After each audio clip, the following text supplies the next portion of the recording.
Donc bienvenue tous ici. Je vais laisser la parole 2 secondes à David qui nous accueille dans ses locaux dans le cadre de conférences qu'on fait à ICAP et à l'Université Lyon 1 sur la pédagogie. Donc on travaille avec David sur un projet de e-département à l'IUT. Ouais. Et puis c'est un plaisir de t'accueillir ici chez nous. Voilà, donc tu es filmé, donc il y a 2 caméras, une là et une par là. Donc il faut essayer de regarder la caméra parce que ça sera repris sur YouTube ou sur Spiral, on mettra ça en ligne. La semaine prochaine. Donc c'est un plaisir d'accueillir Jacques Tardif qui vient de l'Université de Sherbrooke. Et ça fait longtemps qu'on se connaît. On se fréquente beaucoup sur Facebook. Pour ceux qui disent Facebook ça sert à rien. Voilà. Donc on est amis sur Facebook depuis quelques temps. Et puis on se rencontre souvent à l'AIPU, qui est l'Association internationale de pédagogie universitaire. Et on vient faire renaître de ses cendres l'IPU France la semaine dernière. On en est première réunion. C'est reparti sur la France. Voilà. Donc, David, je te passe la parole. Merci Christophe. Non, mais c'est juste un petit mot pour vous dire qu'on est très heureux à l'IUT Lyon 1 d'accueillir une conférence qui a été organisée par ICAP, donc d'accueillir Jacques Tardif sur cette thématique de la pédagogie par les compétences. Parce que à l'IUT, comme dans beaucoup d'autres composantes de l'université, mais en particulier à l'IUT, on est extrêmement attentif à toutes les questions liées à la pédagogie. Et donc, on a plusieurs projets qui tentent de mettre en place une pédagogie innovante. Et donc, l'intervention de ce soir va être quelque chose qui va nous aider à phosphorer un petit peu sur les choses qu'on va pouvoir mettre en pratique avec nos étudiants. Voilà, donc je te laisse la parole, Jacques. Merci bien. Est-ce que vous croyez que j'ai besoin de ce micro ou pas? Vous m'entendez derrière? Oui? Oh, Dieu soit loué. Merci de cette invitation, ça me fait plaisir de vous rencontrer. Et puis je vais essayer de regarder la caméra tout en me préoccupant de ce que vous avez devant vous. Et donc, c'est une conférence, j'ai eu des suggestions pour l'intituler comme ça, que j'ai appelé l'approche par compétence, un changement de paradigme pédagogique. Et puis, je vais prendre la parole à peu près durant 50 minutes, 1 heure, et après, il y aura une période de questions, une période d'échange. Alors, pour moi, c'est important, cette période-là, parce que ça me permet d'exagérer un peu dans les exemples ou d'aller encore plus loin dans le propos, de sorte qu'on puisse le nuancer après. Alors, puisque ça s'appelle changement de paradigme, je vais faire juste un petit passage par qu'est-ce que j'entends par paradigme, mais probablement vous savez plus que moi. Et je n'ai rien de philosophe en moi, je suis un psychologue de formation, mais il y a certains éléments qui vont me permettre de vous expliquer un certain nombre de choses. Alors, ce monsieur Kuhn, qui travaille dans le domaine de la recherche, raconte qu'un paradigme, c'est une école de pensée dans un domaine de savoir et d'activité qui partagent un ensemble cohérent de croyances, d'orientations, de valeurs et de façons de faire au regard de certains phénomènes. Alors, j'aime pas tellement le mot croyance, mais disons, je voudrais insister sur l'école de pensée ou un cadre de pensée. Et puis, une autre définition d'un dictionnaire qui s'appelle le dictionnaire de l'éducation de Legendre. Celle-ci s'approche passablement de l'usage que moi je vais en faire, un cadre général ou très général de référence partagé par une communauté de scientifiques pour un ensemble de phénomènes complexes.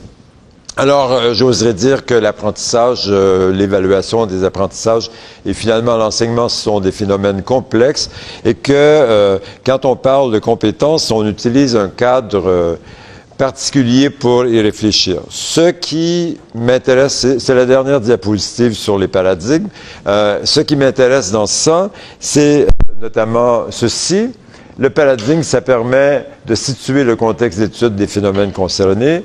Ça guide l'élaboration de théories suggérant des pratiques appropriées. Alors, ce que j'aimerais vraiment faire avec vous ce soir dans la conférence, c'est d'essayer de vous convaincre que quand on va dans une approche par compétence ou une approche centrée sur le développement de compétences, on change de paradigme dans l'enseignement. Peut-être que je suis obligé de faire ça.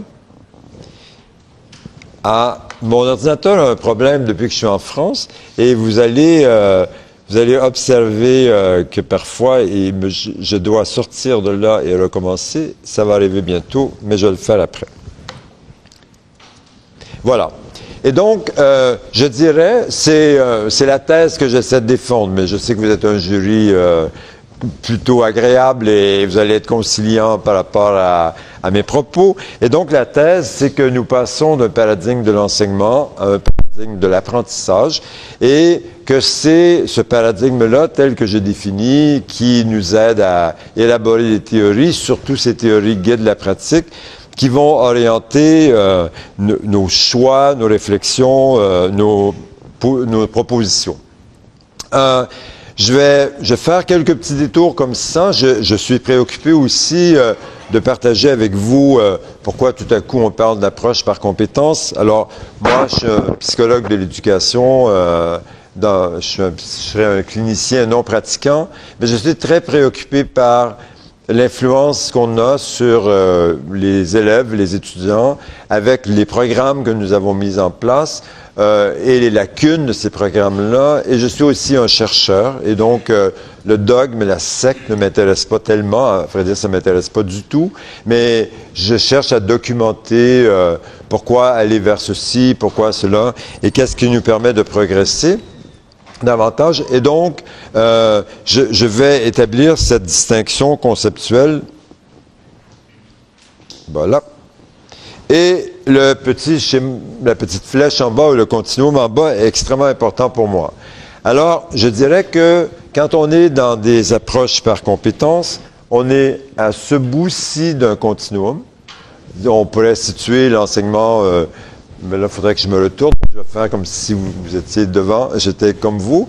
Alors, à ce bout-ci, il y a les approches par objectif. On pourrait dire aussi les approches par discipline.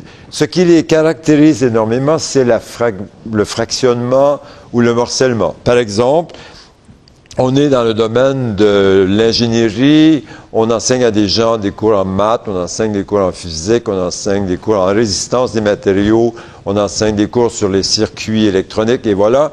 Et donc, on espère qu'un jour, un étudiant va faire quelque chose avec ça, va intégrer ces éléments-là, mais la structuration de la formation, c'est une structuration qui met un très, très fort accent sur le morcellement ou le fractionnement, alors que dans une approche par compétence, on est vraiment dans une autre logique. On est dans une logique de parcours, on est dans une logique d'intégration. Alors, je vais réinsister là-dessus. Mais si on prenait la professionnalisation comme point de référence, on pourrait dire que quand on est au bout fractionnement, puis qu'on se préoccupe de la professionnalisation, chaque activité de formation, c'est une pièce qu'on dépose dans son cheminement ou dans sa formation. Et c'est l'étudiant lui-même, c'est vraiment important de souligner ça, c'est l'étudiant lui-même qui doit regrouper d'une manière synergique l'ensemble des pièces qui font partie de sa formation. Quand on est dans une logique d'intégration ou dans une approche par compétence, c'est totalement l'inverse de ça. Et c'est vraiment l'équipe de professeurs qui s'occupe de l'intégration. Et c'est important j'espère que c'est pas en rupture avec la caméra, mais c'est important que la base de tous les choix et de chaque activité soit en relation et d'une manière explicite de continuité et de complémentarité les unes avec les autres. C'est ce qui va nous faire dire que quand on est dans une logique de compétence, voilà, ça c'est un point important. Voilà. Quand on est dans une logique de compétence, on est dans une logique vidéographique. Vous allez souvent entendre dans les mots que je dis ce soir, le parcours de formation, le parcours de professionnalisation, les trajectoires de développement. Nous sommes vraiment dans marquer les étapes de développement, soutenir ces étapes de développement au point où, pour chacune des compétences, nous allons parler d'étapes ou de phases de développement des compétences. Alors que quand on est dans des programmes par objectif, et vous pouvez toujours mettre à la place programme fractionné ou morcelé par discipline, on est dans une logique qui est beaucoup plus photographique. Par exemple, vous intervenez dans la formation des enseignants ou des enseignantes au primaire et au primaire, pour dire cet exemple-là. Vous leur donnez un cours de psychologie du développement parce qu'ils vont travailler avec des enfants. Au terme du cours, clac, on prend une photo, on fait un examen, on additionne les résultats qu'ils ont cumulés, puis c'est comme si on disait à l'étudiant, mets ça dans ton album, c'est terminé.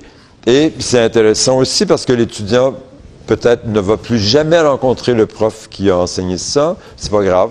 Et peut-être que ce prof-là n'a pas parlé avec les autres, c'est pas grave non plus, parce que c'est une pièce qu'on a déposée sur le parcours. Alors, j'espère juste illustrer, mais c'est vraiment, il faut que vous ayez en tête le continuum, qu'on est vraiment dans deux logiques extrêmement différentes, ce qui fait dire à des gens que, franchement, nous sommes dans des paradigmes différents. C'est pas du tout la même chose. Et puis, pour aller un petit peu plus loin là-dessus, je dirais que c'est à peine exagéré de dire que l'enseignement, c'est fait, tout est orchestré pour l'enseignant. C'est du temps d'enseignement. Alors là où c'est fantastique, c'est à l'école primaire parce que de 8h25 à 8h54, on fait du français. Après, on ferme le livre. De 8h55 à 9h22, on fait des maths. À 9h22, on ferme le livre, on prend une récréation. À 9h53, on revient, on sort un livre de sciences humaines. L'enseignante ne parle plus de la lecture, elle ne parle pas des nombres qu'on voit là-dedans. Non, on fait autre chose. Alors ça serait l'illustration comme « wow ». L'illustration la plus étonnante de la fragmentation, parce que c'est la même personne qui morcelle tous les éléments comme ça. Mais bon, si on parle en milieu universitaire, on voit que beaucoup de programmes sont, et je vais arriver à mon analogie, je fais un petit détour, beaucoup de programmes sont, il fait encore, dans cette logique-là. Voilà. Alors, il y a des sociologues de l'éducation qui ont regardé les écoles où il y a des sociologues qui s'occupent du travail en disant, ça c'est assez estomacant parce que l'école c'est encore un lieu qui ressemble à la chaîne de montage ou qui ressemble à la division taylorienne du travail. Et puis c'est comme quand on regarde dans nos programmes universitaires, on a de bons exemples. Quand on regarde la formation, c'est comme si un prof est quelqu'un qui travaille dans une chaîne de montage, il dépose une pièce comme un pare-choc pour une automobile ou des portières, et puis après l'auto continue sur la chaîne, et puis au bout, ça a bien fait l'objet qu'on voulait développer. Alors, disons, c'est quelque chose qui est préoccupant parce que ça nous décrit passablement bien. Et ça nous permet aussi d'insister que probablement que si on met en place une logique comme celle-là, on est plus dans une logique d'enseignement que dans une logique d'apprentissage parce que la préoccupation de l'étudiant n'est pas très forte. Permettez-moi de quitter et de recommencer. On n'a pas réglé le problème. Est-ce que je vois... Voilà. Et là, je vais être en paix durant quelques secondes. Voilà. Il y avait deux analogies. Alors, la deuxième est la suivante. C'est une grande partie des professeurs, mais pas tous les professeurs, sûrement. Et puis, pour protéger mon corps ou me protéger, je vais dire comme un conférencier que je connais bien, c'est pas vrai ici, mais c'est vrai dans mon pays, ou c'est vrai dans l'université où je suis. Alors, donc, mais beaucoup de professeurs se comportent comme si les étudiants étaient des photocopieurs. Alors, mais forcément, quand on pose la question à des profs, comment concevez-vous l'apprentissage? Les profs ont un discours généreux sur l'apprentissage, puis on a l'impression que ils sont passablement constructivistes, ou ils ont l'idée que l'étudiant va construire des connaissances. Sauf que quand on leur dit « Ah, vous faites des QCM, c'est bien intéressant. Est-ce que je pourrais voir votre examen? » On regarde ça, puis quand on regarde la formulation des questions, dans plusieurs cas, dans mon pays, pas dans le vôtre, dans plusieurs cas, on réalise qu'on demande à l'étudiant de reproduire presque textuellement ce qu'il a lu, ce qu'il a entendu, comme si l'étudiant n'était pas vraiment une personne qui va construire des connaissances, donc quelqu'un qui va entendre quelque chose, sélectionner, et après avoir sélectionné, dire « ça c'est périphérique » ou c'est moins important. Un peu comme vous allez faire s'il y avait quelqu'un à la porte de ce local-ci après la conférence et on vous disait qu'est-ce qu'il a raconté ce Québécois-là, ça serait intéressant de vous entendre parce qu'il y a des gens qui font dire des choses qu'on n'a jamais dites. Ou des gens qui insistent sur des éléments. Et en général, tout ce qui s'est passé se résume, à moins que vous ayez des notes devant vous, à 5 minutes ou 10 minutes et c'est terminé. Alors, mais bon, il ne faut pas pleurer là-dessus. C'est ça l'apprentissage, c'est ça la construction des connaissances. C'est quelque chose qui est sélectif. Donc, voilà 2 analogies. Et là, j'ai un peu d'audace en faisant ça, mais je parle encore de mon pays. Trois erreurs dans la représentation des formateurs, et là je parle de nous à l'université, quant au processus de professionnalisation. Je me rends service dans la conférence en mettant l'accent sur la professionnalisation parce que c'est plus simple de parler des compétences dans une logique de professionnalisation, donc de développement de professionnels. Mais si vous avez des questions sur d'autres formations qui n'ont pas une visée professionnalisante aussi accentuée que les exemples que je vais vous donner, il n'y a pas de problème, on pourra parler de ça à la pause. À la période de questions. J'ai travaillé très fort aujourd'hui, puis je me suis dit, qu'est-ce que je fais là? Alors voilà. Première représentation erronée ou première erreur. Les gens pensent que dans la formation, la théorie doit toujours précéder la pratique. Et dans le fond, il faudrait bien installer une base de connaissances théoriques d'abord et permettre aux gens d'agir ensuite. Alors, le meilleur exemple qu'on avait de ça avant, c'était les facultés de médecine. C'était assez génial parce qu'ils donnaient 3 années communes à tous les médecins. Ils apprenaient l'anatomie, la physiologie, la pathophysiologie et mettez-en. Et puis, après ça, les étudiants allaient faire des stages et tout. Et là, tout à coup, on les a vus glisser vers l'apprentissage par problème parce qu'ils ont réalisé que c'était pas si efficace peut-être que ça, les cours ex cathedra, mais il y a encore des endroits où on en fait. Puis bon, on peut prendre n'importe quel exemple de formation professionnelle. On trouve souvent... Je vais revenir à l'ingénierie, c'est un très bon exemple aussi parce qu'il y a beaucoup de lieux où on donne 2 années, on appelle ça le tronc commun ou la formation de base ou la formation générale. Et donc, on a cette préoccupation de donner vraiment une base théorique et après, les gens vont aller apprendre quelque chose. Alors, j'ai l'audace de dire, ça pour moi, c'est une erreur conceptuelle où il y a beaucoup de recherches qui nous démontraient que il n'y a pas là une mine d'or nécessairement et il y a peut-être plutôt quelques problèmes à l'horizon. L'autre chose, c'est, ça c'est très important aussi pour nous, mais ça va un peu avec mon beau fractionnement. Les apprentissages peuvent, mais j'ai mis d'une manière diplomatique, doivent, mais je pense doivent. Les apprentissages doivent être morcelés dans une logique de chaque discipline, même si nous tous savons que il n'y a vraiment pas de situation dans la vie, enfin, s'il en reste, il n'y en a pas beaucoup, qui se résolvent, se comprennent, s'analysent à partir d'un point de vue monodisciplinaire. On est toujours dans plusieurs entrées, plusieurs angles. Et puis, en même temps, on scénarise, on configure la formation ou la professionnalisation en ayant toutes ces entrées monodisciplinaires ou ce fractionnement ou ce morcellement par objectif. Et l'autre élément, c'est quelque chose qui est important aussi dans la formation professionnelle, parce que je parle de la professionnalisation, le développement des compétences est pris en charge au moment des stages.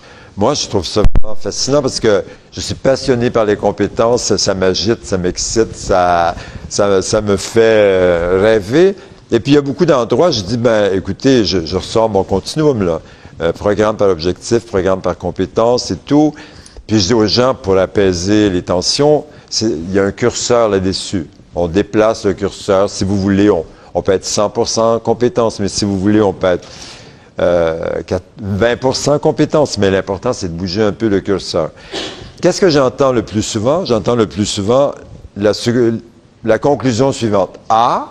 Nous sommes presque 100% compétences dans les stages et dans la conception, les ateliers pratiques, mais dans les murs de l'université, nous sommes passablement objectifs. Et puis, c'est quelque chose dont on prend conscience, mais qui ne crée pas une rupture nécessairement. Mais on voit là que il y a des gens qui estiment que, bon, la formation professionnalisante ou là où on est en contact avec l'identité, la culture professionnelle, les compétences, c'est plutôt dans les lieux de stage. Mais c'est vrai que c'est assez complexe, assez difficile d'introduire dans des salles de cours des compétences. Alors, pourquoi est-ce que je fais ce détour par deux analogies, par les trois erreurs? Parce que ces analogies et ces erreurs sont pour moi très fortement représentatives d'un paradigme de l'enseignement. Nous ne pensons pas comme cela dans un paradigme de l'apprentissage. Et donc, si les compétences ont quelque chose à voir avec le paradigme de l'apprentissage, nous ne pensons pas comme cela dans une logique d'enseignement par compétences. Mais voilà pourquoi ce détour qui me permet de documenter, argumenter, j'espère, d'une manière un peu plus systématique cette histoire de compétences. Maintenant, j'en arrive, et après je vais parler de à quoi ça ressemble un programme approche par compétences, mais de ma formation en psychologie, même si souvent je dis que je suis un psychologue non pratiquant, j'ai retenu quelque chose qui m'a rendu service toute ma vie et qui m'a encore énormément service. Les gens changent parce qu'ils ont des problèmes ou parce qu'ils reconnaissent des limites ou parce qu'ils trouvent que quelque chose qu'ils avaient pensé être aussi influent n'est pas aussi influent que ce qu'on avait imaginé. Et donc, je prends le temps de faire le tour de trois catégories de raisons qui nous incitent à mettre en place ou à mettre en œuvre des programmes axés sur le développement de compétences.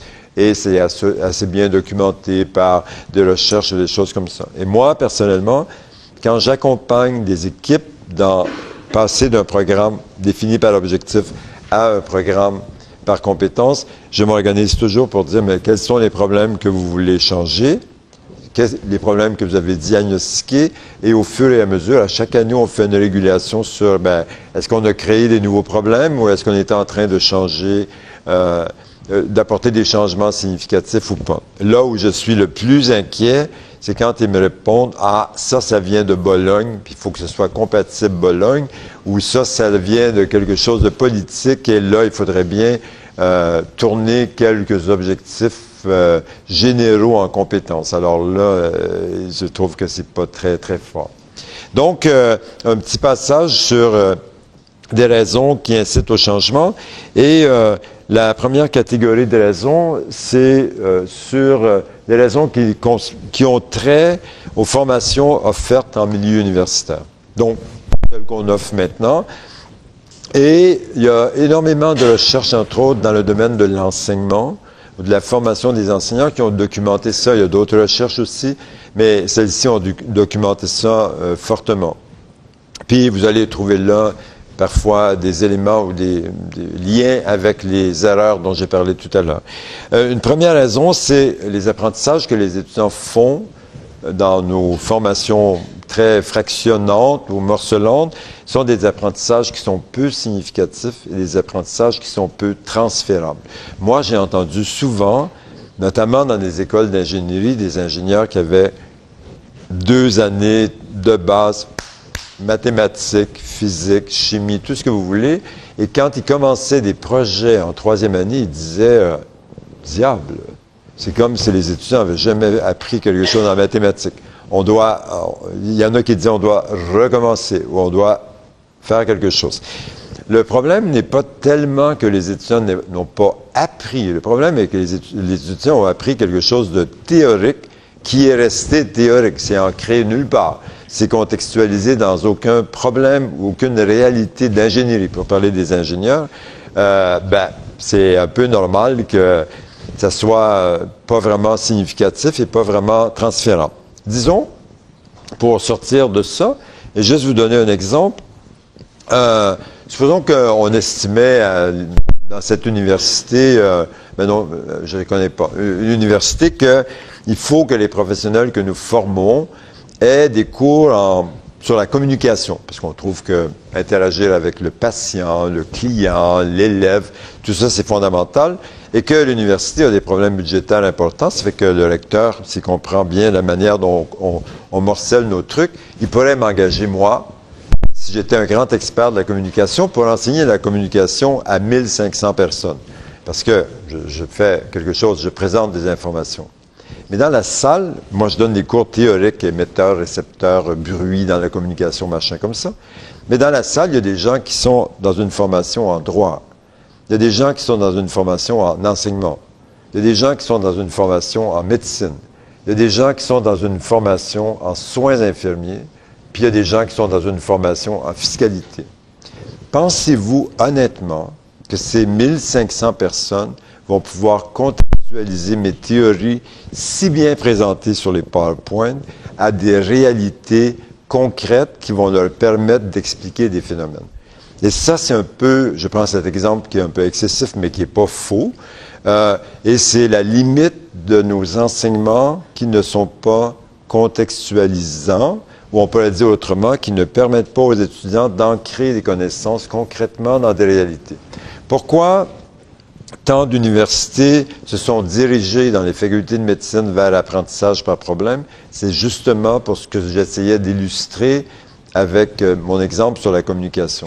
Les étudiants n'ancraient pas les connaissances qu'ils apprenaient ou n'utilisaient pas les connaissances qu'ils apprenaient dans des problématiques de médecine ou de santé dont prend en charge le médecin.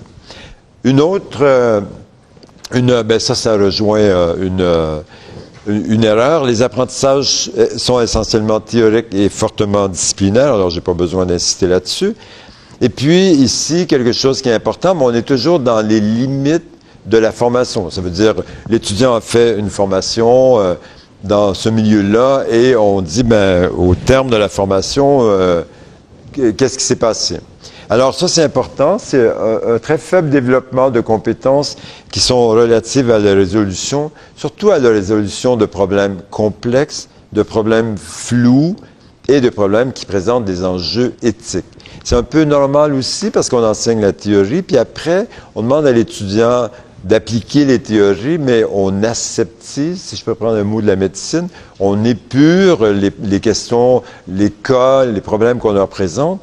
Et très souvent, c'est le dernier semestre ou dans les derniers moments de la formation où l'étudiant ou l'étudiante est confronté à des problématiques très complexes, mais surtout des problèmes flous, parce que par rapport à un problème flou, on a bien documenté que l'étudiant doit se représenter le problème, il doit faire une analyse systématique du problème et ancrer ou attacher la solution à cette représentation.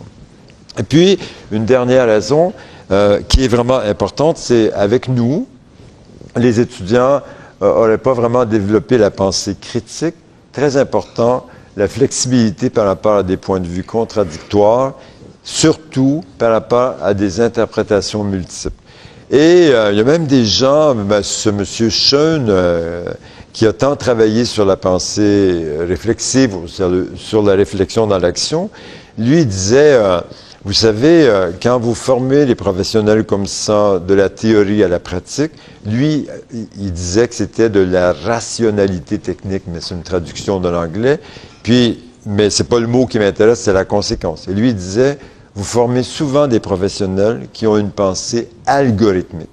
Et des gens qui n'ont pas des points de vue pluriels et tout, ils ont une manière de faire, ils répètent cette manière de faire, et c'est pas vraiment des gens qui arrivent à innover, ils arrivent parfois à le faire, mais c'est pas le premier mouvement, innover quand on est confronté à des limites importantes. Alors voilà pour ce tour d'horizon. Maintenant, on est toujours dans les raisons qui incitent au changement. Ça concerne les étudiants cette fois-ci, je mets tout ensemble, voilà. Alors, entre vous et moi, le passage à l'université, ça devrait être un passage euphorique. Parce que les étudiants, d'abord, il y en a quoi, 20% ou 30% des étudiants qui vont à l'école primaire et secondaire qui y viennent. Dans certains pays, c'est un peu moins. Et puis, c'est leur projet professionnel, c'est un projet de vie, mais on observe que souvent le niveau de motivation et d'engagement est assez bas. On m'a raconté, moi, que dans des facultés de médecine où il y a des cours ex cathedra, parfois ils disent, bon, toi, tu y vas aujourd'hui, puis tu vas nous le présenter, nous, on va prendre tes notes, et puis après, moi, j'irai la semaine prochaine, et tu pourras faire autre chose.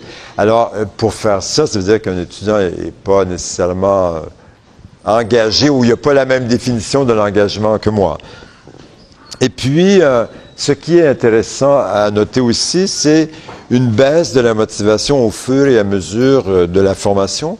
Et ça, très important à noter aussi, l'apprentissage par problème, ça existe depuis longtemps. Et il y a actuellement 3 méta-analyses qui documentent qu'est-ce que ça donne en médecine, l'apprentissage par problème et tout. Et on note dans ces recherches que si on fait l'apprentissage par problème d'une manière qui est théorisante, après une année ou deux, les étudiants trouvent que l'apprentissage par problème, c'est toujours la même chose. C'est un peu comme un somnifère. On réfléchit au problème, on pose des objectifs, on s'en va chez soi, on revient, on dit ce qu'on a appris, puis on recommence encore le scénario.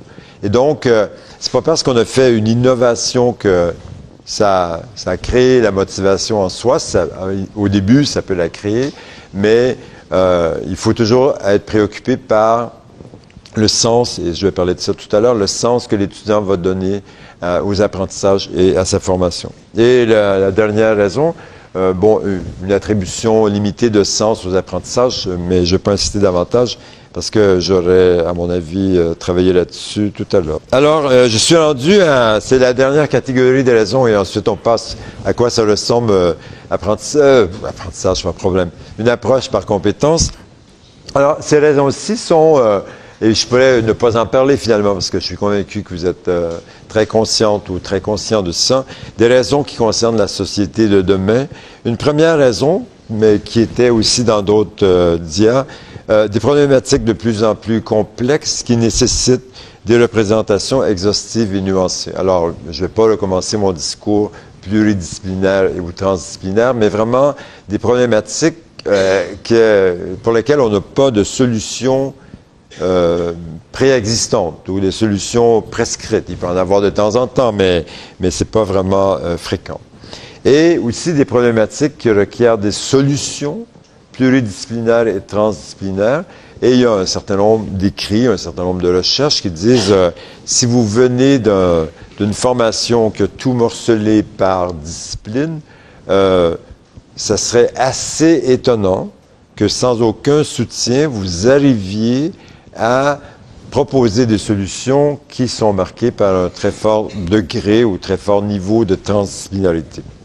Maintenant, je suis conscient qu'il y a des gens parmi vous qui utilisent l'interdisciplinarité, la multi et la trans. Alors, je ne voudrais pas m'embarquer dans ça parce que c'est pas ma tasse de thé, mais je suis assez convaincu que c'est une intégration de plusieurs disciplines qui permet de trouver les solutions les plus importantes. Et puis, 2 autres raisons, ensuite on passe à un autre élément, des problématiques éthiques fréquentes et multidimensionnelles. Et ici, quelque chose qui répond à aucune norme de présentation PowerPoint, mais que je vais essayer de détailler avec vous. Et je voudrais notamment insister sur ça ici et sur les compétences cognitives. Alors, compétences relationnelles. Quand on voit des gens qui travaillent sur des référentiels de compétences de professionnalisation, ils ont tous envie de mettre dans ça le travail en équipe, la communication avec l'autre. Entre autres, j'étais lundi à Grenoble dans des écoles d'ingénieurs et puis eux, ils disaient c'est vraiment fantastique parce que quand on pose aux ingénieurs, aux boîtes qui engagent les ingénieurs, est-ce que vous trouvez qu'il y a des problèmes? Oui. Et le problème numéro 1, la communication ou le travail en équipe. Alors, ça veut dire qu'il y a quelque chose qu'on n'a pas vraiment très bien réussi là. Et dans le fond, ces compétences relationnelles sont vraiment extrêmement importantes. On a tous dans la bouche le mot interdépendance professionnelle, la compréhension de l'autre et tout. Ça n'a pas l'air inné chez toutes les personnes qui se passent à l'université, ce truc-là. Et ça, quelque chose d'important, des compétences cognitives, donc sans tomber en bas, distinguer l'essentiel et le périphérique, les faits, les opinions, extrêmement important, les données valides et les données erronées ou tronquées, notamment quand on pense que plein de gens, il y a des gens qui prenaient des notes, plein de gens, maintenant, recours à Internet, à des bases de données et tout, et souvent, ils ne sont pas vraiment outillés pour déterminer, mais est-ce que c'est vraiment des données qui sont valides? Est-ce que il pourrait pas y avoir là des billets ou certaines erreurs? Donc, c'est vraiment important que nous travaillons là-dessus et on estime que dans la société de demain, ça va être de plus en plus important. Voilà. Maintenant, les raisons, les erreurs, les analogies et tout, ça m'intéresse de dire quand on est dans le paradigme de l'apprentissage et quand on est dans une approche par compétence, oh mon Dieu, c'est parce que moi je le vois et vous ne le voyez pas. Voilà. Quelques indices quant aux situations cohérentes, aux situations d'apprentissage cohérentes avec la logique des formations axées sur le développement de compétences. Vous avez probablement noté que depuis ma 3e diapositive, je ne parle jamais d'enseignement. Ça m'intéresse, mais ça ne m'intéresse pas vraiment. Je parle d'apprentissage et de situations d'apprentissage. Je suis vraiment extrêmement préoccupé par les apprentissages que font les étudiants, par l'évaluation que nous faisons de leur parcours. Et je pense qu'il y a plusieurs modalités d'enseignement, mais discuter de l'enseignement comme moyen d'intervention en soi, pour moi, ça n'a pas vraiment beaucoup d'importance. Mais en discuter après sur qu'est-ce qu'on fait, étant donné les situations d'apprentissage, là, je suis d'accord pour investir là-dessus. Alors, une première condition, je vais vous donner un exemple et après, je vais revenir à ça. Dans l'université de Sherbrooke, c'est une université fort intéressante parce que j'y ai passé beaucoup de temps. Et j'y suis resté longtemps, parce que j'ai quitté maintenant, parce que c'est un lieu où on pouvait avoir de l'audace, on pouvait mettre en place de l'innovation. Entre autres, ça fait 28 ans qu'à la faculté de médecine, il y a apprentissage par problème. Alors, ça fait longtemps que ça vit. Et dans 2 programmes, et c'est ça que je vais parler un petit peu, dans 2 programmes de la faculté de génie électrique et génie informatique, il y a vraiment, ces programmes sont vraiment configurés compétences. Et donc, je vais prendre 4-5 minutes pour parler de ça parce que je vais ensuite baser mes situations d'apprentissage là-dessus.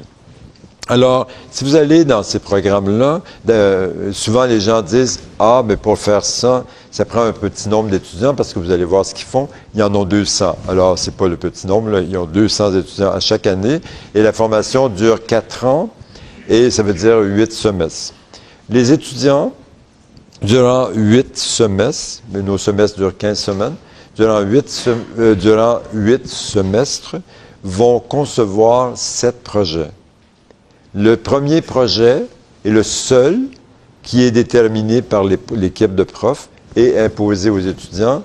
Les autres projets sont des projets choisis par les étudiants, mais acceptés et entérinés, je peux le dire comme ça, par les professeurs. À côté de ces projets, il existe une autre chose, des apprentissages par problème pour les mathématiques. Après, vous cherchez autre chose, il n'y a rien. Alors, les étudiants, ça veut dire que les étudiants font leur formation à partir de projets. Ils apprennent les connaissances qui sont nécessaires, puis c'est deux formations initiales, génie électrique, génie informatique. Ils apprennent ça dans le cadre de projets. Ça existe depuis 6-7 ans, plutôt 7 que 8. Alors là aussi, on a documenté qu'est-ce que ça donne et qu'est-ce que ça permet aux étudiants d'apprendre comparativement au programme avant, parce qu'avant, ils avaient les années de base, les troncs communs et tout. Alors, si vous avez cet exemple-là en tête, les situations d'apprentissage sont authentiques. Ça veut dire c'est une formation en médecine, c'est des problèmes qui intéressent les médecins. C'est une formation en psychologie, c'est des problèmes ou des situations qui intéressent les psychologues. C'est une formation en économie, c'est des cas qui intéressent les économistes. Et voilà, on peut continuer comme ça. Donc, si on voulait être le maximum cohérence avec les programmes par compétences, nos situations d'apprentissage seraient caractérisées par un très, très, très haut degré d'authenticité, mais le plus fréquemment possible. Et puis, deuxième élément, et ça reprend un peu ce dont j'ai parlé tout à l'heure, les situations d'apprentissage seraient caractérisées par un très haut degré de transdisciplinarité. Voilà pourquoi c'est économique pour moi d'avoir parlé des ingénieurs, parce que les projets que les étudiants conçoivent, franchement, ils sont pas monodisciplinaires, là.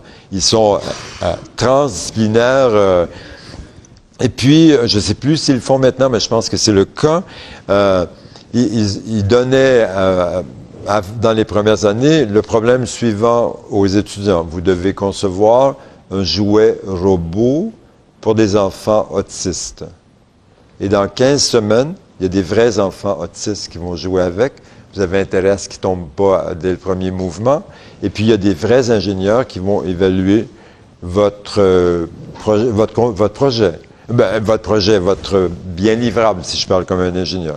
Et donc, mais ces étudiants-là, ils n'ont pas 50 ans, là. Ils ont 19 ans, ils entrent à l'université, et puis ça fait partie de leur premier semestre de formation. Alors donc, on voit dans ça qu'il y a un très, très haut degré de transdisciplinarité. Ici, si vous connaissez Piaget, pensez à Piaget, ça nous rendrait service et ça nous le poserait. De ce fameux Piaget, on a appris que si quelqu'un n'est pas confronté à un conflit cognitif ou à quelque chose qu'il pensait vrai, puis il réalise que c'est pas vrai, ou à un déséquilibre cognitif, il réalise que, mon Dieu, il y a quelque chose que je ne sais pas et que je devrais savoir. C'est ça qui est le meilleur déclencheur de l'apprentissage. Alors, c'est difficile avec autant de monde de savoir si vous connaissez l'apprentissage par problème, mais je suppose que oui. Mais disons, 30 secondes, l'apprentissage par problème, l'exemple typique qui est toujours donné, médecine, les étudiants, le lundi, avant midi, se réunissent. Ils sont 12 avec un tuteur, un prof qui est devenu tuteur. Ils analysent un problème, ça dure 1h30, ils analysent un problème de santé que le médecin va devoir résoudre dans sa vie. Et au terme de l'heure 30, ils ont déterminé avec le tuteur qu'est-ce qu'on va apprendre cette semaine. Et puis, mais à Sherbrooke, ça se passe comme ça. Et puis le vendredi matin ou le vendredi après-midi, ils reviennent en ayant appris, en exposant devant tout le monde, souvent par des cartes conceptuelles, des mind maps ou des cartes sémantiques, quels sont les apprentissages qu'ils ont faits. Alors ça, c'est un excellent exemple de déséquilibre cognitif. Qu'est-ce que le tuteur fait? Il présente un problème et il sait qu'aucun étudiant ne peut comprendre ce problème, encore moins le résoudre. Et l'apprentissage qui est enclenché à la suite de ce problème-là, c'est pour pouvoir résoudre le problème. Qu'est-ce qu'il fait le vendredi? C'est de dire aux étudiants, étant donné ce que vous avez appris, est-ce que vous pouvez résoudre le problème? Qu'est-ce que vous avez compris? Et si vous avez compris, quelle solution proposeriez-vous à ce problème-là? Et donc, on voit dans cette dynamique apprentissage par problème que les gens qui mettent ça en place, ils sont préoccupés par créer un déséquilibre cognitif pour enclencher un changement. Et puis l'apprentissage, c'est l'atteinte d'un nouvel équilibre. Si on veut exagérer un peu, disons, c'est beaucoup plus motivant et passionnant qu'un objectif qu'on énonce, puis en disant en dessous, ça c'est le 1, ensuite c'est 1.1, 1.2, 1.3, et puis on regarde ça assez froidement en disant, voilà ce qu'on va nous proposer comme enseignement. Alors, mais encore là, pensez au curseur, pensez comment on le bouge et tout. Pour continuer dans ça, quelque chose d'important et qu'on voit pas souvent quand le curseur est plus vers les objectifs, des situations d'apprentissage qui obligent les étudiants à réfléchir dans l'action et sur l'action. Là, je fais des sauts dans mon montage. Quand on est dans un programme par objectif ou par discipline, et là, je vais parler d'évaluation des apprentissages durant 5 minutes. Quand on est là, on observe que c'est le professeur qui dit, mais dans tous les cas, on cherche, j'aimerais bien que vous entendiez bien le mot que je veux dire, on cherche des preuve de l'apprentissage. L'évaluation, c'est ça. On dit, ça, je vais vous faire un examen, vous allez me montrer les preuves de votre apprentissage, puis je vais dire, ça vaut, 14. Vous allez faire un travail, c'est une preuve, je vais regarder ça, je vais dire, 12.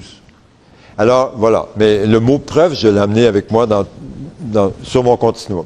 Alors, ici, par objectif, c'est le prof qui crée des examens QCM ou patient simulé, réponse bref, peu importe ce que vous voulez, un travail à faire.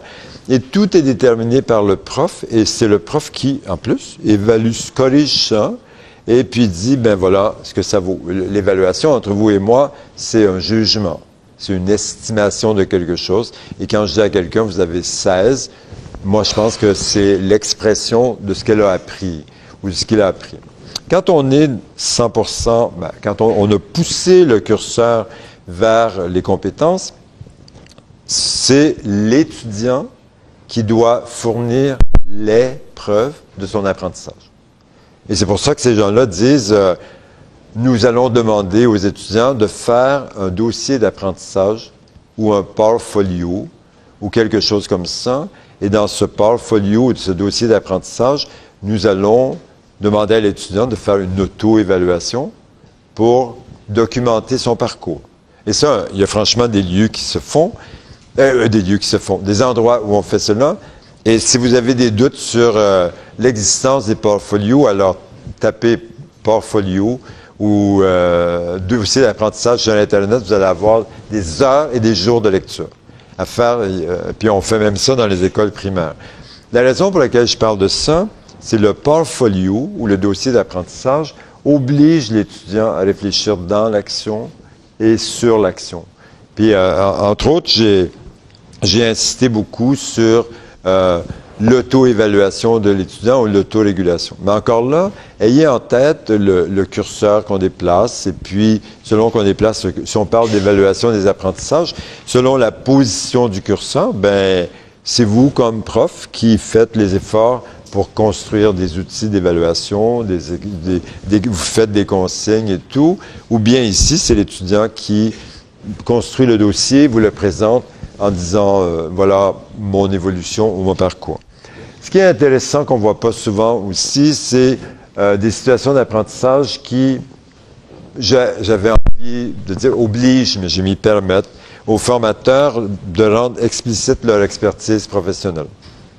Ces étudiants en génie à Sherbrooke, génie électrique, génie informatique, ils adorent que le professeur se penche sur un problème avec eux puis disent, vous savez, moi, comme ingénieur, j'aurais pensé à ça et tout, ou bien, même si c'est pas l'ingénieur, moi, comme mathématicien, je trouve que vous pourriez réfléchir à ces équations intégrales différentielles. Là, j'arrête, je sais plus quoi dire, mais en quoi c'est utile pour vous, ces apprentissages-là. Et pourquoi j'ai parlé du mathématicien? Parce que le danger, c'est de dire, dans la professionnalisation, c'est juste le professionnel, si on est en médecine, c'est juste les médecins qui peuvent le faire. Ou si on est en enseignement, c'est juste les enseignants. Ou voilà. Donc, puis on sait bien que les corps professoraux ne sont pas composés comme ça. Et un autre élément très important, mais vous m'avez entendu parler de parcours, de trajectoire, des situations d'apprentissage qui permettent aux formateurs de fournir de la rétroaction sur ça ici, sur l'évolution de la formation de l'étudiant. On est dans une logique de parcours vidéographique, on n'est pas dans une logique photographique, et on essaie de créer le maximum de contexte ou le maximum d'éléments pour avoir... je savais qu'elle allait me faire le coup. Voilà. Pour pouvoir transmettre l'information. Maintenant, une petite diapositive sur laquelle je vais passer un certain temps, parce que il y a des gens qui pensent que si on va dans les approches par compétences, c'est des programmes qui ne sont pas préoccupés par les connaissances. Et là, c'est vrai, là, c'est pas une caricature. Dans la bouche ou dans la main des journalistes québécois qui ont parlé longuement et de façon extrêmement négative des approches par compétences au primaire et au secondaire, ils ont régulièrement écrit, ce sont des programmes qui nivellent par le bas. Et quand ils parlaient de nivelle par le bas, ça voulait dire c'est des programmes qui ne développent pas les connaissances. Et je ne voudrais pas être naïf et penser que ce n'est pas une opinion partagée. Alors, pour moi, c'est important d'insister sur les programmes par compétences sont des programmes qui requièrent énormément de connaissances, mais la raison ou les raisons pour lesquelles les connaissances sont si importantes, c'est pour planifier l'action, c'est pour mettre en place des actions et pour réfléchir sur l'action. Alors, il y a une très grande préoccupation qui est, écoutez, si vous voulez travailler dans une logique de compétences, vous allez être obligé de travailler sur les usages pluriels des connaissances que les étudiants développent avec vous, et vous aurez d'autant plus d'influence que vous penserez à ces usages pluriels dans des moments de planification, dans des moments d'action et dans des moments de réflexion. Alors, mais j'aurais pu aller plus loin dans les programmes par compétences, notamment au primaire et au secondaire, mais dans les dérives des programmes par compétences, dans ces ordres d'enseignement, il y a très souvent cette pensée que dans les compétences, on néglige, on sous-estime, on sous-pondère les connaissances, alors que pour moi, c'est pas du tout le cas. Donc, pour ramasser tout ça, et puis on pourrait aller encore plus loin là-dessus, on pourrait dire que si on tient compte de toute cette logique-là, souvent, quand on parle de ces programmes-là, on parle études de cas, apprentissage par problème, apprentissage par projet, recherche, stage ou des choses comme ça. Mais bon, moi, quand je vous parle, je place mon curseur ici, là. Je le place pas au milieu. Donc, quand je vous donne des exemples, j'essaie de prendre des exemples qui sont là. Et quand je parle d'évaluation, je place mon curseur là également. Alors, voilà. Où est Christophe? Ah! Je peux arrêter là et ouvrir le débat, et je peux poursuivre, mais je crois que, je suis persuadé que je vais partager avec vous l'essence de... et ce que je voulais parler par la suite, c'est les transformations, mais c'est pour moi plus important de vous donner la parole, quoi. Merci Jacques pour cette présentation. J'avais 3 petites questions qui ont pour objet que tu lèves des objections que je pourrais voir poindre chez certains. Donc, par rapport à ta présentation, j'ai une première objection qui est très rapide, c'est qu'effectivement, ça a l'air extrêmement intéressant, extrêmement stimulant, mais pour l'enseignant, ça représente beaucoup de travail. Je te donne les 3, puis après tu verras. Donc ça représente beaucoup de travail. Est-ce que c'est réaliste? Voilà, ça a l'air énorme. Deuxième objection, c'est parce que ça m'étonne que tu l'aies pas abordé, parce que je pense que c'est quelque chose, en tout cas, il me semble que dans l'université française, c'est quelque chose qui devrait être abordé souvent, c'est que cette approche par compétence donne l'impression qu'on brade la pédagogie, parce que la compétence, ça fait très monde de l'entreprise, et que finalement, c'est l'introduction, c'est le monde de l'entreprise qui s'approprie finalement le métier des enseignants, et donc les enseignants deviennent inféodés au monde de l'entreprise. Et troisième, là, c'est pas une objection, du coup, c'est quelque chose qui permettrait peut-être de lever l'objection sur le travail. Comment faire un référentiel de compétences? Qui fait ce référentiel de compétences? Est-ce qu'il y a des référentiels de compétences qui existent déjà? Parce que, justement, le travail paraît énorme. S'il existe des choses auxquelles on peut faire référence, du coup, on peut gagner du temps. Voilà. Alors, je vais commencer par la dernière, parce que c'est pas une objection, c'est... il existe de plus en plus de référentiels de compétences. Alors, Dieu soit loué, parce que c'est pas facile de faire des référentiels de compétences. Et puis, moi, là, je touche la deuxième partie aussi. Si on fait un référentiel de compétences pour répondre à des boîtes, moi je le dis comme ça, mais des entreprises qui vont engager les étudiants, je trouve que ça vaut pas la peine. Ça vaut la peine parce qu'on va réfléchir à l'insertion professionnelle des gens. Mais Et donc, je reviens au référentiel. Le référentiel, s'il n'existe pas, et même s'il existe, il doit être fait par une équipe de formateurs. Il doit être validé, mais je sais que je dis « doit » consciemment, il doit être validé par des experts de la profession. Et il doit revenir aux formateurs parce que c'est les formateurs qui vont placer dans le référentiel quelque chose qui est d'abord, qu'est-ce que c'est l'avenir de la profession? Ce serait quoi dans 10 ans ou dans 15 ans, si on peut aller jusque-là, ou dans 20 ans?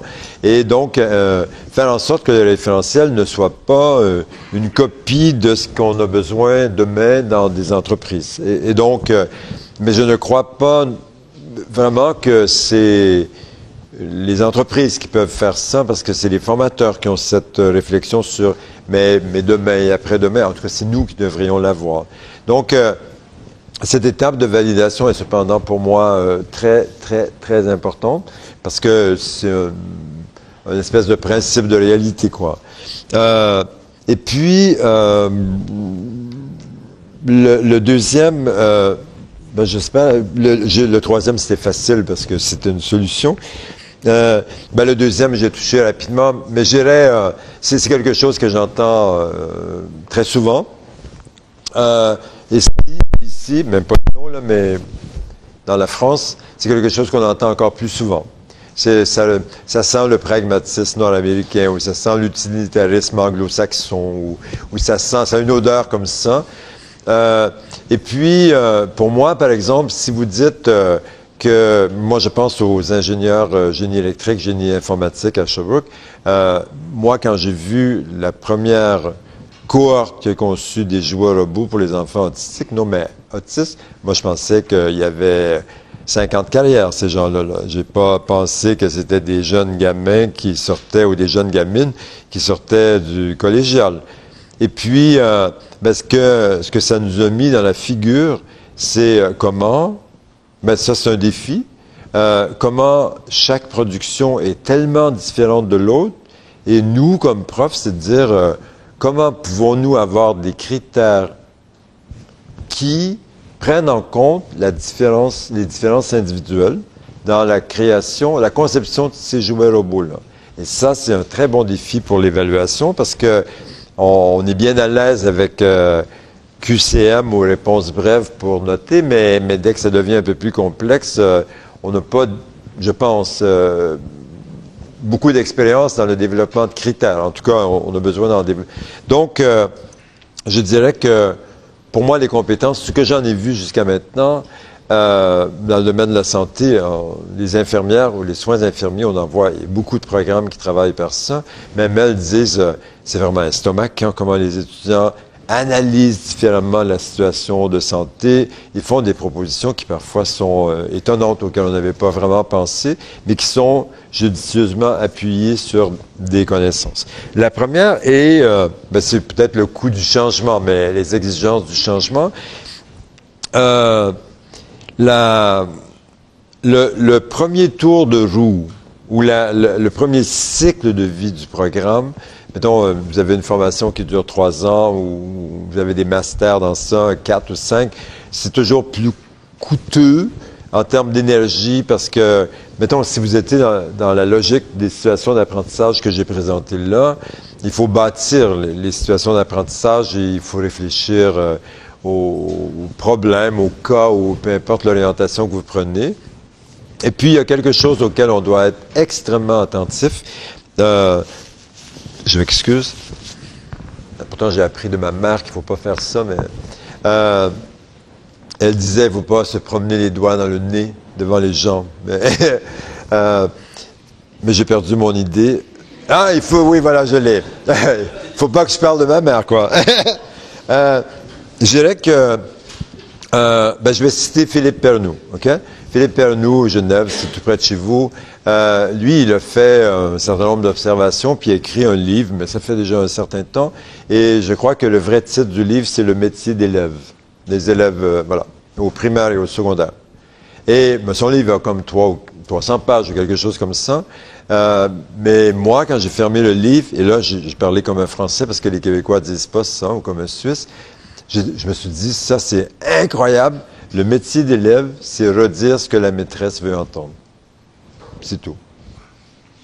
Et puis, c'est comme si l'étudiant est formaté pour dire « Ah, c'est important ce qu'elle a dit », ou à l'université, l'étudiant dit « Ah, le prof s'est excité un peu, ça doit être une question d'examen, ici il était zen, puis ça doit être périphérique et tout ». Il y a des gens qui sont très bons dans ça. Et donc, maintenant, vous imaginez l'apprentissage par problème, là. Et puis vous dites aux étudiants, quand vous allez revenir après 4 jours d'apprentissage, vous allez déposer devant tout le monde la carte conceptuelle de vos apprentissages. Puis nous tous allons discuter de ça.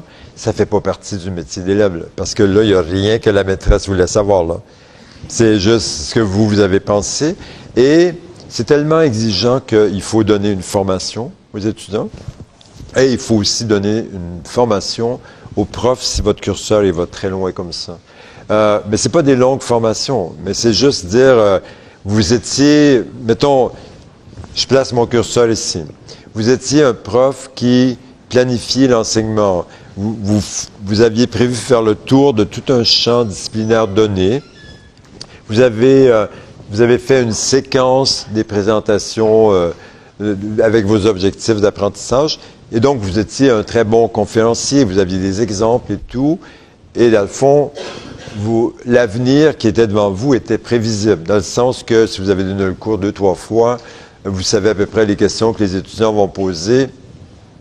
C'est pas mal. Mais quand vous vous mettez apprentissage par problème ou apprentissage par projet, c'est encore pire.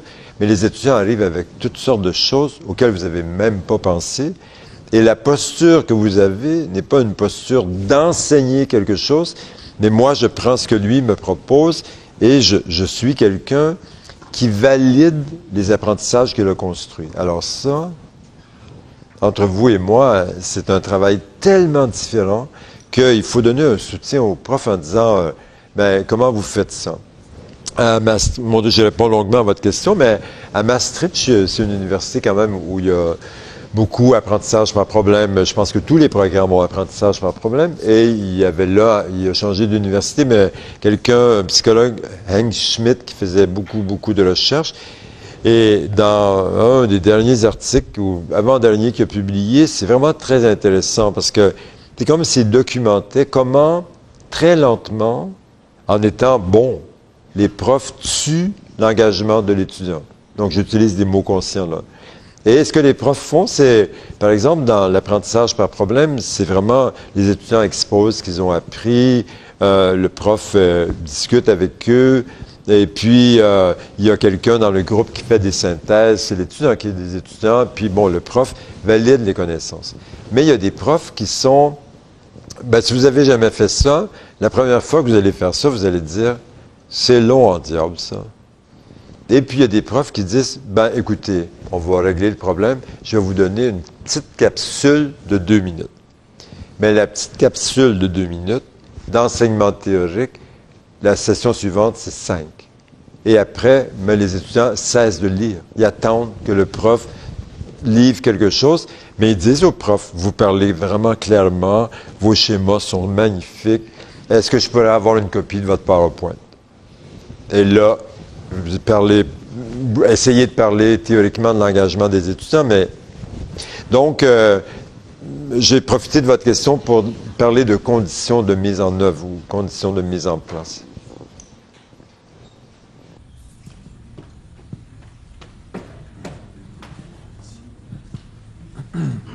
Oui, bonsoir. J'avais une série de questions qui sont très corrélées. Est-ce que vous savez ce soir quels sont nos apprentissages? Est-ce que nous avons développé des compétences ce soir? Voilà. Et pourquoi avez-vous fait ce choix de présenter votre intervention, il me semble, plutôt du côté du paradigme de l'enseignement plutôt que de celui du paradigme de l'apprentissage, ou d'autres questions qui sont liées? Est-ce que c'est pas maintenant dans nos pratiques professionnelles qu'il faudrait, dans nos stages finalement, ce qu'on dénonçait tout à l'heure, qu'il faudrait aller valider ce qu'on a peut-être appris ce soir? Parce que c'est passionnant, c'est intéressant. Moi, je suis à 100% d'accord avec ce qui est dit et j'espère dans mes pratiques professionnelles le mettre en œuvre depuis un certain temps. J'espère. Mais voilà, ce soir, pourquoi ce choix? Vous avez répondu en partie. Visiblement, nous n'avons pas validé de compétences nouvelles ce soir. Pourquoi? C'était l'occasion. C'était pas le mandat qu'on m'avait donné. On m'a pas demandé d'être quelqu'un qui développe des connaissances ou des compétences avec vous. On m'a demandé, enfin, à moins que j'ai mal compris la demande, on m'a demandé d'être quelqu'un qui donne de l'information, qui donne une information documentée, argumentée et qui permette à des gens de réfléchir à qu'est-ce qu'on fait dans l'enseignement, est-ce qu'on pourrait faire autre chose. Même moi, honnêtement, j'ai pas avec vous, par rapport à vous, une intention que demain matin, chaque personne ait poussé son curseur quelque part. Ce serait, je pourrais penser que, bon, s'il y en a quelques-uns qui le font, c'est bien, mais honnêtement, pour moi, nous ne sommes pas ici dans une situation d'apprentissage et je me place dans la peau de quelqu'un qui transmet des informations en pensant qu'avec quelques exemples, quelques excès, ça permet de créer un petit déséquilibre. Est-ce que ce que vous venez de dire à l'instant ne pourrait pas être valide dans l'enseignement supérieur? Un prof qui pense que venant devant ses étudiants, il transmet un certain nombre d'informations et que ses étudiants sont libres d'en faire ce qu'ils en souhaitent. Pourquoi dans un cas c'est une pratique souhaitable et dans un autre cas voilà, pourquoi passer d'un pôle à l'autre, d'un paradigme à l'autre? Mettons, OK. C'est très intéressant votre intervention, mais mettons moi, par rapport aux étudiants avec lesquels je travaille, on n'est pas dans ce contexte-là. Là.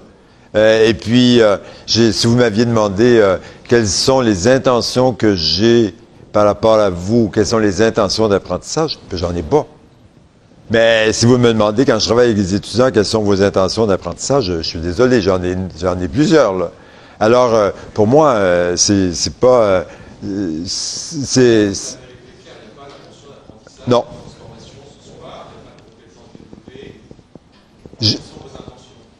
Mes intentions, je l'ai dit, c'est de vous donner...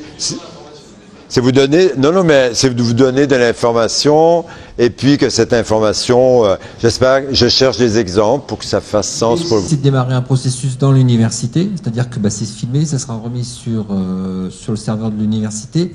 Et si ensuite il y a des gens qui sont intéressés pour aller plus loin, s'ils sont intéressés par la démarche, par le parcours, on pourra refaire revenir Jacques et travailler avec les gens qui sont dans cette salle on déclenche un processus. Ah. Autre question de côté. Tu veux répondre? En fait, Jacques Tardif est invité aujourd'hui grâce au réseau Pensera, qui est le réseau des conseillers pédagogiques en Rhône-Alpes. Et on avait fait la demande à Jacques de venir justement présenter la démarche par compétences au sein de Lyon 1. Ça n'a pas été la demande pendant tous les établissements de la région Rhône-Alpes. Il y en a certains qui sont déjà un peu plus avancés aujourd'hui. Et du coup, il a accompagné aujourd'hui les enseignants de l'ENSAL, on confirmera. Et il y a eu un travail, toute l'équipe, et il y a eu des travaux aussi avec l'université de Grenoble ou l'école d'ingénieurs. Voilà, c'était la demande qu'on lui a fait aujourd'hui, parce qu'on n'en est pas au même point, et il n'y avait pas de demande d'équipe enseignante pour travailler sur le référentiel de compétences ou la démarche par compétences.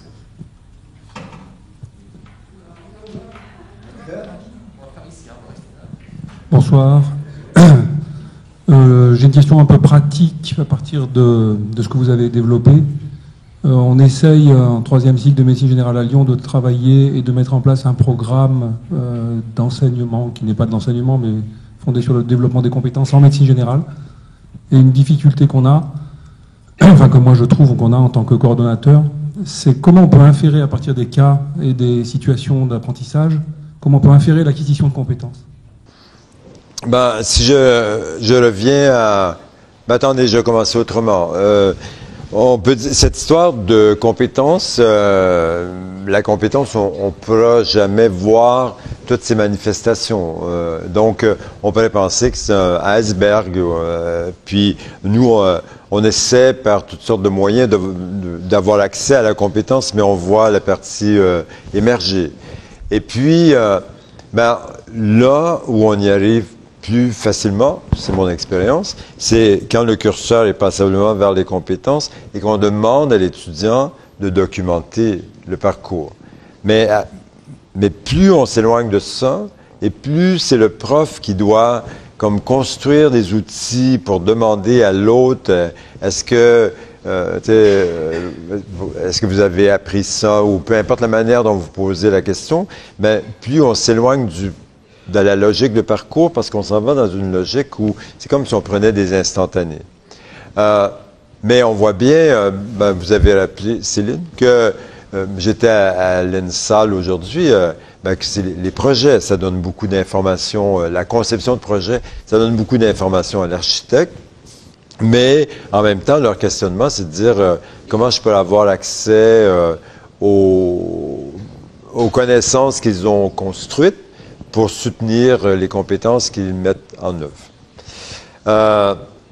Moi, quelque chose que je trouve intéressant, mais ce n'est pas exportable dans tous les domaines, il y a dans certains endroits, dans des facultés de médecine, où, apprentissage pas problème. Alors, il y a le problème, voilà, le scénario dont je parlais tout à l'heure. Et puis, les recherches disent, quand un médecin rencontre un client, un médecin passablement expert, il écoute les symptômes, et dans sa tête, très rapidement, il génère 4, 5, 6, 7 hypothèses, et sa démarche clinique est éliminer les hypothèses jusqu'au diagnostic. Alors, ce que les profs demandent aux étudiants, il y avait un problème, vous avez lu sur le problème, vous allez faire une carte conceptuelle ou un mind map qui va énoncer quelles étaient vos hypothèses, et puis illustrer votre démarche, surtout dites pourquoi, sur quelles connaissances vous vous appuyez pour avoir éliminé cette hypothèse-là, et celle-là, et celle-là. Et donc, ils se sont donné un moyen pour avoir accès au raisonnement clinique.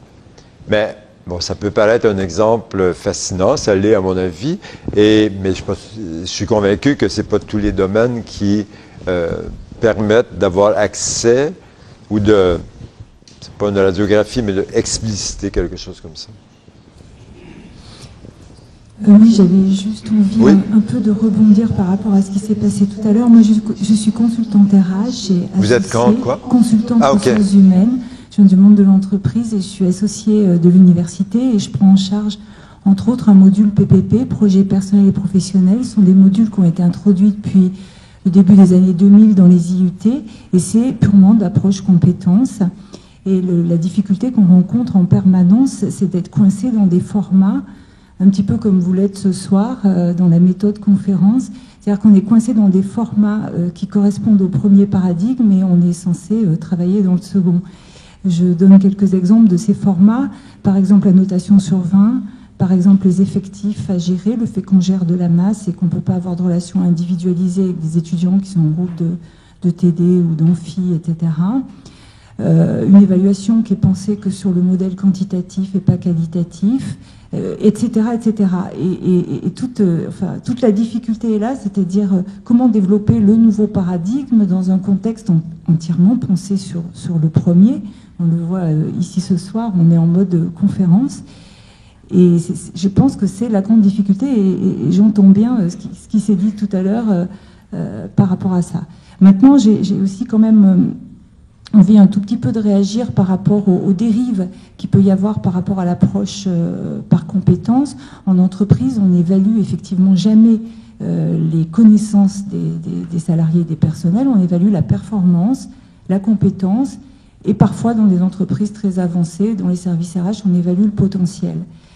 Et on s'aperçoit qu'en France, il y a un certain nombre de résistances, et j'en veux pour preuve l'exemple, il n'y a pas longtemps, d'une jurisprudence chez Airbus, où les institutions représentatives du personnel sont allées en justice, au titre que parmi les critères d'évaluation dans l'entretien annuel des salariés, il y avait un critère, par exemple, qui était le courage des salariés, ou il y en avait un autre qui était l'adhésion aux valeurs de l'entreprise.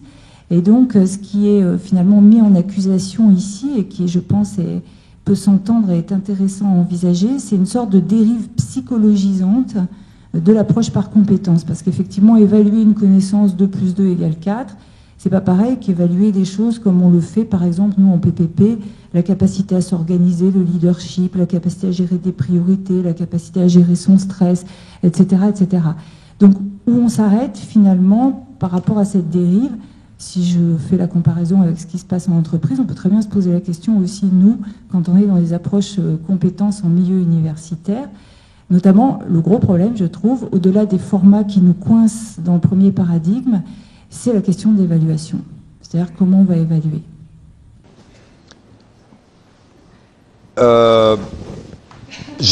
Mais je suis d'accord, j'écoutais attentivement ce que vous disiez, mais ce que je mettrais plus en exergue ou je le prendrais dans la formation, disons, universitaire, si on sort des RH, on pourrait dire on a un problème énorme avec tout ce qui est de l'ordre des postures professionnelles ou des attitudes ou ce que des gens appellent le savoir-être. Alors, puis par exemple, des personnes disent, bon, il faut bien développer le professionnalisme. Ou des gens disent, il faut développer, dans la santé notamment, il faut développer l'empathie. Mais quand on est rendu à dire, mais l'empathie, ça s'évalue comment? Et surtout quand on est dans une logique de parcours, comment l'étudiante ou l'étudiant va développer ça tout au cours. Et là, on est aux prises avec les questions que vous avez soulevées et la manière dont vous les avez soulevées. Mais si on intègre dans la formation des postures comme celle-là, il faut, avoir des outils, des situations d'apprentissage pour que ça puisse progresser. 2, il faut avoir des critères d'évaluation qui ne sont ni psychologisants, ni thérapisants, ça n'existe pas là, mais je dirais comme ça, mais qui tiennent compte que ici on parle de la relation avec un patient, on ne parle pas de la personne elle-même. Mais ce sont des sentiers extrêmement délicats. Mais on pourrait dire ce que j'avais mis dans les raisons du changement des compétences relationnelles. On est dans ces eaux-là. Moi, je voulais faire un témoignage parce qu'en fait, au travers de ce que vous avez montré, je m'aperçois qu'un petit peu comme M. Jourdain faisait de la prose sans le savoir, je faisais de l'approche de parler de compétences sans le savoir depuis 2 ans. C'est venu tout simplement puisqu'au bout de 2 heures, j'avais plus de voix. Je me suis dit, bon, on va partir sur des projets et des problèmes. Et puis après avoir consulté des universités américaines qui donnaient les supports de cours avant, j'ai dit, bon, on va faire carrément 4 heures de cours. Alors, ça pose quand même un certain nombre de difficultés. C'est plus facile à gérer, je pense, quand on a des cheveux blancs parfois, parce qu'il faut avoir beaucoup d'humilité. C'est que la version des projets ou des problèmes qu'on donne aux étudiants, c'est toujours au sens du Lean Startup, on va dire un produit minimum livrable qui va être une sorte de bêta-test en 0.9, en 0.9, mais surtout pas en 1.0. On se ramasse des bugs pendant toute l'animation. Et les élèves nous font ressortir un peu tous les défauts de ce truc, puisqu'il faut bien le roder à un moment ou à un autre, quoi. Et puis, si tant est qu'on a eu le courage de préparer un corrigé standard, on s'aperçoit que les étudiants ayant travaillé pendant 2 ou 4 heures en intelligence collective, finalement, ils nous donnent un corrigé à la fin qui est meilleur que le nôtre, quoi. Et on est obligé de leur dire, écoutez, ce que vous avez fait, c'est mieux que ce que j'ai fait, moi. Donc voilà un peu les difficultés qu'on rencontre par rapport à ça, mais pour le reste, c'est vrai que c'est hyper passionnant. Et on arrive à garder l'attention pendant 4 heures et à ne plus avoir Facebook comme concurrent sur les téléphones portables. Et vous travaillez dans quel domaine? Oui, alors effectivement, j'aurais pu le dire. Donc je suis consultant en alignement stratégique en entreprise, et puis le reste, l'autre moitié du temps, je suis intervenant en stratégie et management pour l'Hydrac à Nantes. Super.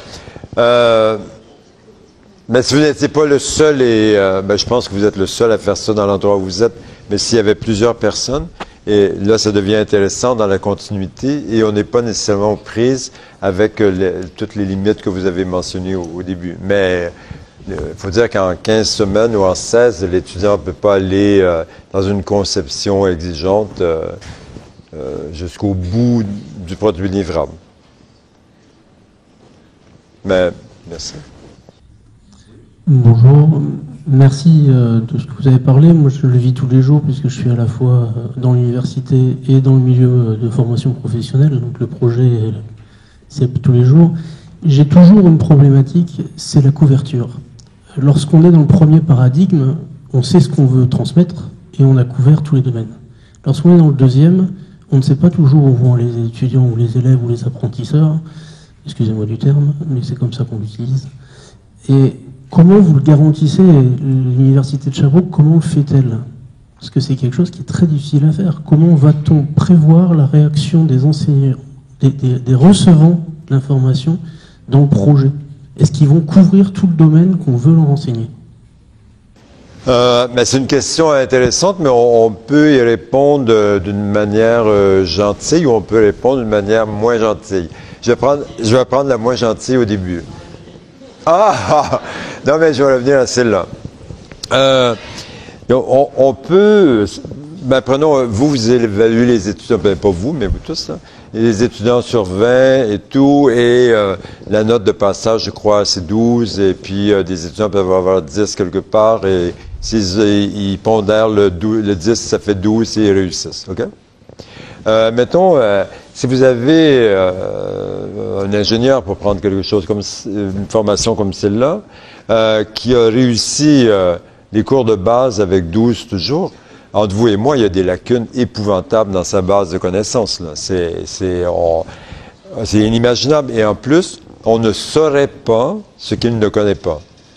On pourrait avoir une idée, mais on ne pourrait pas dire non. Donc, il y a quand même un certain nombre de gens qui disent, écoutez, dans la professionnalisation, c'est quelque chose qui doit nous préoccuper. Puis il y a longtemps, dans les années 80, il y a eu aux États-Unis tout le mouvement pédagogie de la maîtrise, et les gens qui travaillaient dans ce mouvement-là disaient, si vous évaluez les gens sur 100, mettons votre barème est de 0 à 100, vous devriez mettre échec à 80. Parce que rendu à 60, on ne peut pas dire qu'un étudiant maîtrise la base de connaissances. Alors ça, c'est la réponse moins gentille, parce que, moins gentille, mais elle est vraie, parce qu'on n'est pas si préoccupé de ça, de la qualité de la base de connaissances. Alors, la réponse que j'ai donnée à ce monsieur-là tout à l'heure en disant l'étudiant en médecine qui résout un problème, énonce ses hypothèses et explicite pourquoi quelles connaissances il utilise pour éliminer les hypothèses, c'est comme ça qu'ils pensent qu'ils ont accès à la base de connaissances. Et pas à la base de connaissances théoriques, mais à la base de connaissances vraiment construites et utilisées pour l'évaluation. Maintenant, il ne faudrait pas que je s'y enregistré, donc je mets une nuance, c'est pas l'Université de Sherbrooke qui est comme ça. Il n'y a personne qui est obligé à l'Université de Sherbrooke de travailler par compétences. On est obligé de travailler par parcours de professionnalisation. Mais ces deux programmes de génie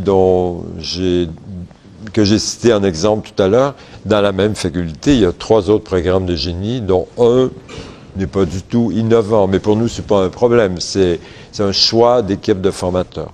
Donc, mais c'est comme si vous repreniez la diapositive où j'ai dit il faut vraiment que les connaissances aident à planifier, aident à réfléchir et aident à agir. Et moi, personnellement, l'outil que je connais, que j'utilise, ce sont les cartes conceptuelles. Je demande vraiment aux étudiants régulièrement de faire des cartes conceptuelles. Et s'ils font un dossier d'apprentissage avec moi ou un portfolio, je leur demande toujours, dans leur auto-évaluation, de parler des connaissances qu'ils ont développées. Et donc, des apprentissages qu'ils ont faits.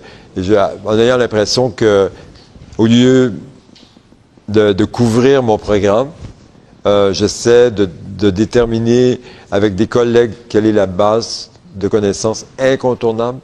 Et cette base de connaissances, elle doit être là. C'est pour ça aussi que quand on pousse le curseur jusque-là, il y a des gens qui évaluent réussite ou échec. Où vous avez atteint le niveau attendu ou pas.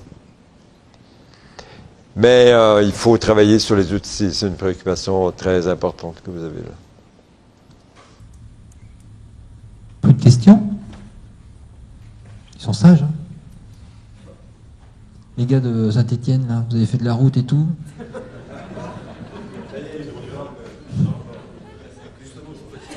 Ils sont fatigués, c'est... Bon, je propose... Ah, c'est une question. Puis ça va te plaire, Jacques, que madame travaille dans une école d'infirmière, si ma mémoire est bonne. Oui, bonjour. Voilà, je suis formatrice en institut de formation en soins infirmiers. Donc nous avons un programme de formation qui est sorti en 2009 sous forme de compétences. Alors, l'expérience me montre, parce que ça fait maintenant 12 ans que je fais de l'enseignement, enfin, la formation, parce que je ne suis pas enseignante, je suis formatrice. Voilà, pas tout à fait le même statut. Nous montre qu'en effet, la compétence s'écrit je ne sais pas comment le dire autrement, mais s'écrit auprès de l'étudiant, surtout en stage, et c'est ce que vous nous avez montré en termes d'erreur, c'est de croire qu'il n'y a que le stage qui permet le développement des compétences. Donc ça, je vais me l'approprier de façon un peu plus aiguë, parce que le système de formation de l'école d'infirmière a changé et s'inscrit, malheureusement, on verra à l'avenir, plus dans une formation universitaire. Du coup, en effet, on retrouve ce décalage où on est dans la norme. Il faut une note sur 20, il faut avoir validé une certaine connaissance, un certain contenu, et plus du tout dans cette étude de cas où nous, on s'était inscrite un petit peu dans notre école, où on travaillait à partir de situations cliniques, en effet, problématiques, où on demandait aux étudiants de réfléchir, d'aller chercher d'eux-mêmes l'information et de construire leurs connaissances et leur savoir, leurs compétences autour de ça. Et ma question, elle est, globalement, majoritairement, ils s'en sortent. Quelle que soit la forme pédagogique utilisée, ils s'en sortent. La difficulté, elle est plutôt pour ceux qui, justement, n'arrivent pas à s'inscrire ni dans un processus d'enseignement pur, dans une forme didactique, ni dans une forme inductive. Donc, moi, je suis confrontée à certains étudiants où, si on fait une analyse, ils ont un savoir, mais la mise en pratique, la mise en lien, la mise en forme de compétences ne s'inscrit pas dans la formation. Et on est limité dans le temps, puisqu'on a une formation sur 3 ans, et ma question, c'est comment on peut décoincer, alors, je vais peut-être chercher des outils, quelque chose comme ça, comment on peut aider ces étudiants à sortir de ce savoir théorique pour qu'ils puissent le mettre en pratique. J'ai bien fait de monter jusqu'ici pour avoir une question comme ça, Jacques. Ah oui, mais honnêtement, c'est pas une question pour laquelle j'ai des réponses précises à vous offrir, parce que mais je connais un endroit où la formation est par compétence, mais comme l'université n'a pas voulu que les profs évaluent seulement les compétences, ils évaluent les deux, les connaissances, mais les étudiants doivent réussir et les connaissances et les compétences. C'est donc un double bulletin pour poursuivre par la suite. Et récemment est arrivé un cas où un étudiant qui réussit, c'est exactement ce que vous avez dit, mais très bien, genre les notes maximales sur les connaissances, a échoué sur les compétences. Et bon, c'est prévisible, mais c'est pas si fréquent. Mais dans ce cas, c'était flagrant. Et lui, parce que nous, comme vous, j'imagine, on se méfie toujours de la poursuite à la cour et tout. Mais lui a reconnu que dans tout son parcours, il a toujours tout appris par cœur. Mais il a mémorisé et tout. Et que, heureusement qu'il dit qu'il avait des compétences en écriture en français. Et donc, je ne sais pas vraiment comment je sais comment dans l'enseignement, si on travaille par des problèmes, des cas, on arrive à faire en sorte que des gens voient la contextualisation ou l'usage. Mais c'est dommage que vous ayez dû quitter l'organisation pédagogique que vous décriviez en passant en milieu universitaire, au niveau universitaire. Parce que si l'étudiant ne voit pas ça, mais je ne peux pas vous donner une réponse. Je pense que c'est parce qu'ils voient des profs le faire et puis dans des groupes de coopération, apprentissage par problème, qu'ils voient d'autres étudiants le faire, que tout à coup, ils prennent conscience de l'usage. Mais donc, c'est une très bonne question, mais pour laquelle je n'ai pas de réponse. Oui. Une question pour rentrer dans le modèle économique dans lequel on vit. On voit de plus en plus d'organismes qui certifient des compétences. Qu'est-ce qu'ils font vraiment ces gens-là? Il faut poser la question à la dame qui est intervenue tout à l'heure, là. Oui, mais... Parce que... Vous voulez répondre? Oui, mais ça serait...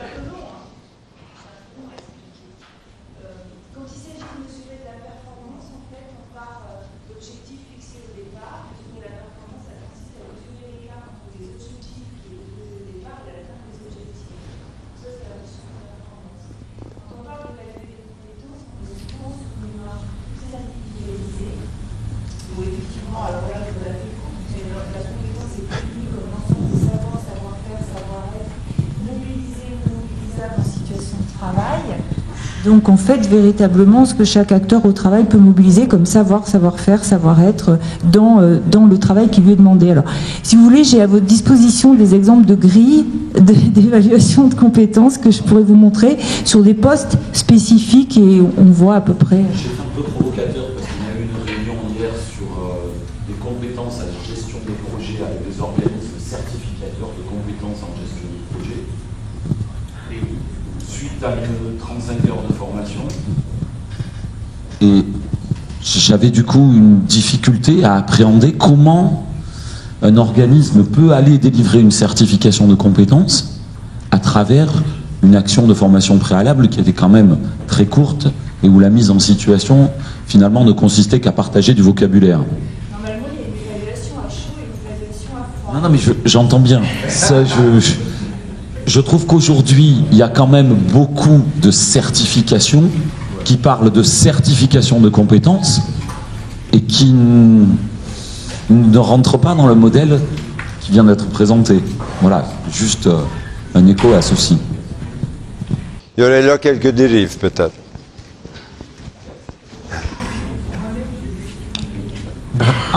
Mais... Je pense qu'également, on se trompe quand on parle du bilan de compétences. Nous, moi, je viens du monde professionnel aussi. On devrait dire un bilan de capacité. Puisque, comme vous l'avez dit, le bilan de la compétence, c'est dans l'action. Et en face à face avec quelqu'un, on ne va pas évaluer une compétence. Puisque la compétence, on va l'évaluer lorsqu'il va faire une action. Voilà. Vous n'avez pas parlé aussi de compétences collectives. Nous, on est pompiers professionnels. Et dans notre métier, la compétence collective, elle est primordiale. Et là, c'est compliqué. Et les situations à problème, le travail de groupe, ça permet de développer cette compétence collective. C'est relationnel qu'on apprend. La prochaine fois que tu viendras à Lyon, je t'amènerai chez lui. Ça dépend si j'ai des intentions d'apprentissage ou pas. C'est quelque chose à visiter. Bon, allez, dernière question. Vous me faites courir. Hop, dernière question. Attention, Christophe. Diamétralement opposé à chaque fois. Merci. Merci. Non, je pensais à l'auto-évaluation. Parce que, effectivement, ça doit être compliqué Enfin, c'est compliqué d'aller évaluer les compétences que quelqu'un a pu développer tout au fil de plusieurs mois ou de plusieurs années. Mais je pense qu'il y a un individu qui est capable de mesurer les choses, c'est l'étudiant lui-même. Parce qu'ils sont finalement assez critiques envers eux-mêmes. Ils savent aussi identifier leurs manques quand ils ne sont pas à l'aise sur des choses, etc. Et donc c'est peut-être une voie aussi, enfin je ne sais pas si c'est pratiqué, si c'est un point important. Oui, ça dépend encore où vous placez votre curseur, mais si vous le placez là, j'ai donné juste l'exemple de portfolio ou dossier d'apprentissage, l'étudiant doit auto-évaluer sa progression. Mais pour faire ça, il doit avoir eu l'information comment se développe la compétence, quel est l'étalement du développement, et il doit aussi avoir des critères de votre part sur mais comment je peux porter un jugement sur ma propre démarche et en m'appuyant, mais les critères dont il a besoin, c'est ceux dont vous avez besoin vous pour évaluer la compétence. Donc et puis, il faut avoir la préoccupation, mais on entend souvent ça des gens comme vous. Vous dites, vous avez un regard sur l'autonomisation de la personne. Alors, au début de l'étudiant, on va lui donner beaucoup de support pour faire l'auto-évaluation. Au fur et à mesure de la formation, vous enlevez le soutien parce que vous voulez qu'il soit de plus en plus autonome. Mais si vous êtes dans une approche, si vous avez poussé votre curseur jusqu'ici, l'auto-évaluation est une preuve incontournable du parcours de l'étudiant. Mais là, après, ça dépend si vous voulez. Donc, et c'est une auto-évaluation qui conduit à l'autorégulation, parce que c'est pas pour dire j'ai fait ça, mais c'est aussi pour dire dans la suite où ça pourrait ressembler à ce que des RH font de temps en temps. Merci Jacques. Donc je propose qu'on arrête là. On a planté une petite graine dans un terreau, tu vois, qui est fertile. On va voir si elle va pousser. Et si vous voulez qu'elle revienne, qu'on mette ça en pratique, vous nous faites signe et puis on verra comment on peut faire revenir Jacques et puis aller un peu plus loin. Ok ? Merci.